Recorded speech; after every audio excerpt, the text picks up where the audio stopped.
특정 부동산이 이렇게 있어요. 이게 감정가가 10억인 부동산이에요. 근데 권리 분석을 해봤습니다. 경매 물건으로 나와서 권리 분석을 해봤더니만 뭐 토지 소유자와 건물 소유자도 다르고요. 유치권도 걸려있고 저당권도 걸려있고 임차권도 걸려있고 엉망이야. 이 부동산은 위험이 작아요, 커요? 크죠. 그럼 할인율이 몇 프로 적용되냐면 할인율이 50%를 적용받는 거예요.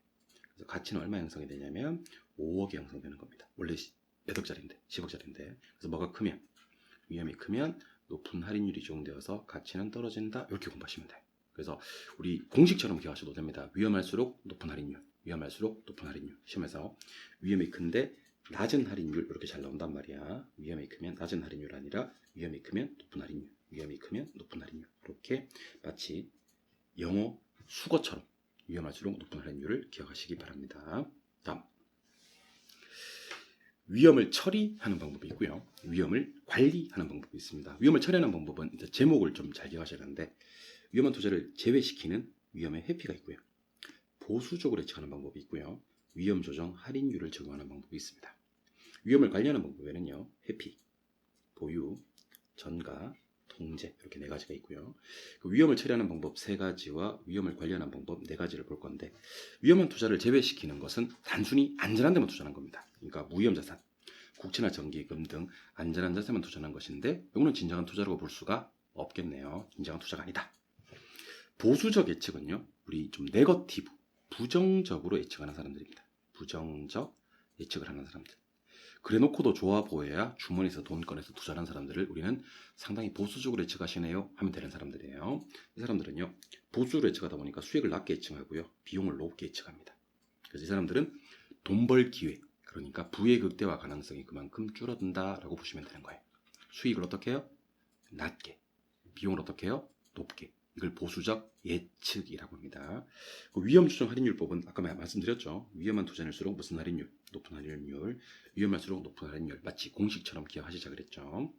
위험 관리 방법은요. 아까 말씀드렸듯이 회피, 보유, 전가, 통제 이렇게 4가지가 있는데 회피는 제외와 똑같은 거. 안전한데 준비금, 충당금 설정하는 게 보유인데 잘 안 나오고 시험에 많이 나오는 것은 제3자에게 위험을 떠넘기는 전가랑 민감도 분석을 하는 위험의 통제 이 2가지가 많이 나옵니다.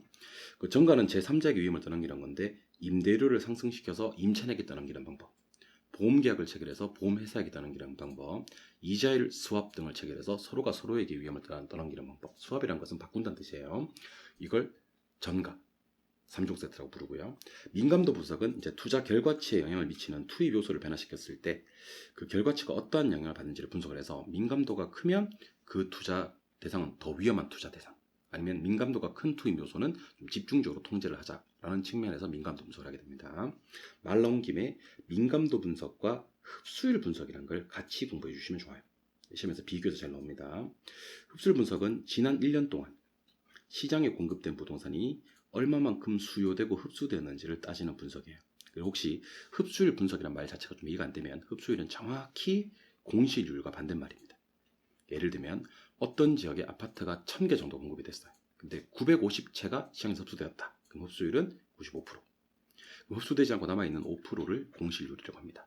당연히 흡수율은 높을수록 좋고 공실률은 떨어지는 게 좋은데 혹시 시험에서 흡수율 분석을 왜 합니까? 목적을 물었을 때는요.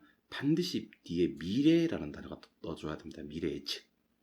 왜 미래가 중요하냐면 흡수율 분석은 지난 1년 자료 분석이란 말이에요. 그래서 과거 추세 분석이 맞습니다. 하지만 흡수율 분석을 왜 합니까? 그 목적이 뭡니까? 라고 물었을 때는 미래 시장성을 한번 타진해 보는 겁니다. 예측을 한번 해보는 거예요. 그래서 흡수율 분석의 목적에는 과거나 현재까지 나와서는 안 된다는 거. 그래서 우리 분석 2가지 다시 한번 비교를 해보면 투입 요소를 변화시켰을 때 그 결과치가 어떠한 영향을 받는지를 분석해서 위험을 통제하는 방법을 적용하는 것은 무슨 분석이고? 민감도 분석이고, 지난 1년간 시장에 공급된 부동산이 얼마만큼 흡수되는지를 따져서 미래 시장성을 한번 예측해보는 분석이 흡수율 분석이다. 2개 같이 한번 공부해 보시면 좋을 것 같습니다. 그래서 처리 방법에는요. 제외, 보수적 예측, 위험 조정, 할인율의 사용. 관리 방법에는요. 회피, 보유, 전가, 통제 있는데 제3자에게 위험을 떠넘기면서 임대료 상승, 보험, 스왑하는 전가와 투입 요소를 변화시켰을 때 결과치가 어떤 영향을 받는지를 분석하는 민감도 분석의 통제, 이 2가지 위주로 공부하시면 된다 그랬습니다. 오케이. 다음 이번에는 이제 포트폴리오를 보도록 할 건데요. 일단 포트폴리오의 정의부터 갈게요. 포트폴리오는